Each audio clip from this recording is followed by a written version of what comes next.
Hello, नमस्कार सर्वांचं. आपल्या यूट्यूब चॅनलमध्ये तुमचं सर्वांचं स्वागत आहे. तर आज आपण बघणार आहोत जेंडर इनइक्वॅलिटी. तर हा क्वेश्चन तुम्हाला 5 मार्क्ससाठी विचारण्यात येतो एक्झामला. तर जेंडर इनइक्वॅलिटी म्हणजे काय? तर लिंगभेद. जेंडर इनइक्वॅलिटीमध्ये काय येतं तर आपल्या समाजात, शाळेत, कामाच्या ठिकाणी आणि घरातसुद्धा लिंगभेद सर्रास दिसून येतो.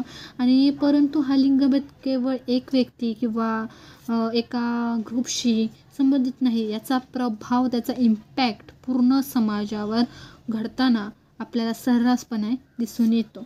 तर चला तर आपण जेंडर इनइक्वॅलिटी या संदर्भात डिटेलमध्ये पाहूयात. ओके. तर सिनॉप्सिस काय सांगितलेलं आहे, सिनॉप्सिस वाईज तुम्हाला मी हे जेंडर इनइक्वॅलिटी ही कन्सेप्ट डिटेलमध्ये एक्सप्लेन करणार आहे. तर पहिल्यांदा सांगितलं आहे इंट्रोडक्शन, त्यानंतर ओरिजिन ऑफ टर्म जेंडर ही जी टर्म आहे त्याचं ओरिजिन आपण बघणार आहोत. त्यानंतर डिफरन्स बिटवीन सेक्स आणि जेंडर याचा फरक आपण बघणार आहोत, म्हणजे सेक्स म्हणजे काय आणि जेंडर म्हणजे काय. त्यानंतर चौथा पॉईंट आपण पाहणार आहोत जेंडर इनइक्वॅलिटी आहे म्हणजे लिंगभेद झाल्यामुळे त्याचे होणारे इश्यूज आणि त्याचे प्रॉब्लेम्स आपण पाहणार आहोत. त्यानंतर role of government and gender justice म्हणजे जेंडर इनइक्वॅलिटी आपल्या समाजात वाढल्यामुळे गव्हर्मेंटचं काही रोल आहे ते आपण पाहणार आहोत. म्हणजे काय त्यांनी स्कीम्स तयार केल्या आहेत, काय त्यांनी योजना राबवल्या ज्यामुळे जेंडर इनइक्वॅलिटी कमी होण्यास मदत होऊन समाज डेव्हलपमेंट होण्यासाठी मदत होईल. आणि त्यानंतर कन्क्लुजननी आपला हा टॉपिक आपण ही कन्सेप्ट याचा आन्सर आपण एंड करणार आहोत. ओके. त्यानंतर फर्स्ट आपण पाहणार आहोत, सुरुवात करूया. पहिलं आहे इंट्रोडक्शनमध्ये काय सांगितलं आहे, gender inequality is a social phenomenon in which men and women are not treated equally in India. Gender is one of the criteria of stratification. काय सांगितलं आहे तर जेंडर इनइक्वॅलिटी हे एक सामाजिक घटना आहे आणि ज्यामध्ये मेन आणि वुमेन ह्या दोघांना म्हणजे स्त्री आणि पुरुषांना इक्वली ट्रीट केलं जात नाही. त्याला जेंडर इनइक्वॅलिटी असं म्हटलेलं जातं. म्हणजे इक्वली ट्रीट न केल्यामुळे समाजामध्ये विभाजन तयार होतं, स्ट्रॅटिफिकेशन तयार होतं आणि त्या स्ट्रॅटिफिकेशन मेन कारण आपण जेंडर ही एक संकल्पना घेऊ शकतो. ओके. समजलं इंट्रोडक्शन तुम्हाला. त्यानंतर आपण ओरिजिन करत जाऊया. तर word gender is derived from Latin word genus. It means kind, species, character. काय सांगितलं आहे की जेंडर हे जे टर्म आहे, जी काय वर्ड आहे ते कुठून तयार झालं आहे तर लॅटिन वर्डपासून तयार झाला आहे. तो वर्ड कोणता तर जेनस. ह्या वर्डपासून जेंडर हा वर्ड तयार झाला आहे. त्याचाच अर्थ म्हणजे काय तर काइंड, प्रकार, स्पेसिस, कॅरेक्टर म्हणजेच जेंडर. ओके. त्यानंतर आपण पाहणार आहोत difference between sex and gender. ह्या दोघांचा आपल्याला डिफरन्स पाहायचा आहे. ओके. यामध्ये काय सांगितलं आहे, the word sex represent distinction between mail and female. This is distinction is based on certain factor like biology, psychology, hormones, chromosome, etc. The word gender represent role of male and female in society. Example, behavior and personality. काय सांगितलं याच्यात बघा की sex आपण सेक्सचं कसं आपण याचा अर्थ घेऊया की जेव्हा मेल आणि फिमेलमध्ये त्याचा फरक बायोलॉजी किंवा सायकोलॉजी किंवा हार्मोन्स, क्रोमोझोम यानुसार त्याचा फरक केला जातो, तेव्हा ते सेक्स याचा फरक सेक्स रिप्रेझेंट करतं. आणि बिहेवियर आणि पर्सनॅलिटीचं मेल आणि फिमेलचं बिहेवियर आणि पर्सनॅलिटीचं रिप्रेझेंट जेंडर करतो. ओके. दोन्ही समजलं तुम्हाला. त्यानंतर पुढचं पॉईंट बघूयात, जेंडर इनइक्वॅलिटीमुळे होणारे इश्यूज अँड प्रॉब्लेम्स. काय प्रॉब्लेम्स तयार होतं सोसायटीत तर वुमनला लो प्रायोरिटी तयार होते किंवा इनइक्वॅलिटी आणि एक्सप्लॉयटेशन ही वर्कप्लेसमध्ये एक्सप्लॉयटेशन घडताना तुम्हाला दिसून येतं. त्यानंतर वुमन इलिटरेसी अशिक्षितपणा तुम्हाला दिसून येतो वुमनमध्ये. त्यानंतर woman are consider as unskill woman दिसून येतात. हे सगळे प्रॉब्लेम्स आहे ना इनइक्वॅलिटी झाल्यामुळे तुम्हाला सर्रास दिसून येतात. त्यानंतर ते प्रॉब्लेम्स नष्ट करण्यासाठी गव्हर्मेंटचे रूल्स काय आहेत ते आपण पुढच्या याच्यात पाहूयात. ओके.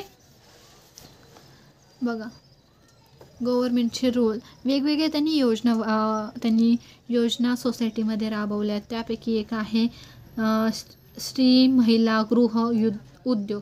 काय सांगितलं याच्यात? In India women corporate are involve in manufacturing of various consumer goods. Basically they are running small scale industries. Example Lijjat Papad Mahila Griha Udyog is primary cottage industry urban by its origin and gradually spread to rural area too. तर काय सांगितलं याच्यात की जो स्त्री महिला गृह उद्योग आहे ही स्कीम महिलांना घर बसल्या उद्योग मिळवण्याची संधी देतो आणि त्याचा मुख्य उद्देश हा आहे की स्त्रियांना आर्थिकरित्या म्हणजे कोणावर डिपेंड न राहता स्वावलंबी बनवण्याचं काम, रोजगार मिळवण्याची संधी देण्याचं काम हे आपल्याला ही स्कीम देताना दिसून येते. काय सांगितले तर हे लिज्जत पापड महिला गृह उद्योग यासारख्या विविध प्रकारचे म्हणजे कोणते असू द्या, मिठाई असू द्या, मसाले, लोणचं इत्यादी तयार करून विक्री करण्यासाठी एक छान असा प्लॅटफॉर्म आपल्या गव्हर्मेंटने दिलेला आहे. हे बघा श्री महिला गृह उद्योग आहे. याच्यामुळं आपल्या महिला खूप प्रमाणात उद्योग सुरू करतात आणि त्यांच्या लाईफमध्ये डेव्हलपमेंट होण्यासाठी मदत होते आणि त्यामुळे इनइक्वॅलिटी नष्ट होऊन समाज डेव्हलपमेंटच्या दिशेने जाण्यास मदत होते. ओके. त्यानंतर अजून काही गव्हर्मेंटचे जे स्कीम आहेत, जे काही योजना आहेत त्या अजून पुढील प्रमाणे पाहूयात. ओके. पुढे काय आहे, भारतीय महिला बँक हे सुरू झालं. यामध्ये काय सांगितलं आहे, this is an Indian financial service bank working for giving loan to woman.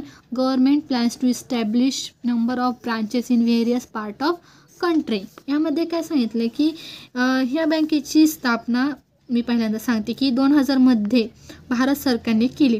तर तिचा मुख्य उद्दिष्ट काय होता की महिलांना आर्थिक स्वावलंबन करणे, त्यांना एक विकासासाठी डेव्हलपमेंटसाठी महिलांना लोन देण्याचं काम ही बँकने केलेलं आहे. आणि ह्या बँकचा वुमनला म्हणजे वुमनच्या लाईफमध्ये डेव्हलपमेंट करून इनइक्वॅलिटी नष्ट करण्यासाठी एक महत्त्वाचा रोल प्ले करताना ही बँक दिसून येते, भारतीय महिला बँक. ओके. त्यानंतर अजून एक गव्हर्मेंटचा रोल हा आहे की त्यांनी वुमन सेल्फ डिफेन्स असोसिएशन हे सुरुवात केली आहे. तर यामध्ये असं दिलं आहे, this is association is famous in the name of Mahila Atmarakshak Samiti founded in year 1942 in Bengal. यामध्ये काय सांगितलं की ही अशी संस्था आहे की जी महिलांना शारीरिकरित्या किंवा मानसिक पातळीवर स्वतःचे संरक्षण करण्यासाठी प्रशिक्षण देण्याचं काम ही असोसिएशन करते. आणि ह्या असोसिएशन महिला आत्मरक्षक समिती या नावाने सुद्धा ओळखली जाते. आणि ते कधी त्याची सुरुवात झाली तर 1942 बंगालमध्ये ही संस्था ही असोसिएशन सुरुवात झाली. ओके. ह्या अशा प्रकारे अशा बऱ्याच गव्हर्मेंटच्या योजना गव्हर्मेंटने राबवल्या आणि त्यामुळे काय झालं की इनइक्वॅलिटी नष्ट होण्यास त्या खूप महत्त्वाचा गव्हर्मेंटने रोल प्ले केला. ओके. त्यामुळे काय झालं की स्त्रियांना पुरुषांच्या खांद्याला खांदा लावून समाजामध्ये काम करताना दिसू लागलं आणि त्यामुळे वुमनच्या लाईफमध्ये खूप सारे डेव्हलपमेंट होत गेले, खूप सारे प्रगती होत गेले आणि त्यानुसार गव्हर्मेंटच्या स्कीम्समुळे, त्यांच्या योजनामुळे, वेगवेगळ्या योजनामुळे इनइक्वॅलिटी नष्ट होऊन इक्वॅलिटी तयार झाली. ओके. हे सगळं तुम्ही त्यामध्ये लिहू शकता. त्यानंतर कन्क्लुजन आहे. तर from the above explanation we conclude that gender is nature phenomenon which means being a man or woman is natural thing but it male dominated society which create gender as criterion of stratification. हे लिहून तुम्ही कन्क्लुजननी आपला answer end करू शकता. Okay. चला तर आपण या चॅप्टरमध्ये काय पाहिलं, या कन्सेप्टमध्ये काय पाहिलं तर इंट्रोडक्शन मी तुम्हाला छान प्रकारे एक्सप्लेन केलेलं आहे. त्यानंतर जेंडरचं ओरिजिन कसं झालं, कुठून झालं तर ते पाहिलेलं आहे. काय कुठून झालं तर लॅटिन वर्डपासून. ओके. त्यानंतर डिफरन्स सांगितलं की सेक्स म्हणजे काय आणि जेंडर म्हणजे काय याचा डिफरन्स सांगितला. त्यानंतर जेंडर इनइक्वॅलिटी, यामुळे समाजात जेंडर इनइक्वॅलिटी वाढल्यामुळे त्याचे होणारे इश्यूज अँड प्रॉब्लेम्स, सोसायटीमध्ये होणारे प्रॉब्लेम्स कोणकोणते ते आपण एक्सप्लेन केले. ओके. त्यानंतर role of government and gender justice. Gender त्यांना न्याय भेटावा त्यामुळे गव्हर्नमेंटचे रोल काय आहे, त्यांनी कोणकोणत्या योजना राबवल्या आहेत, सगळं मी तुम्हाला डिटेलमध्ये एक्सप्लेन केलेलं आहे. त्यानंतर कन्क्लुजनने आपण हे सगळं आपले जी कन्सेप्ट आहे, जे काय क्वेश्चन होता, आपण त्याचं कन्क्लुजनने आपण ते क्वेश्चनचं आन्सर एंड केलेलं आहे. ओके. Thank you so much.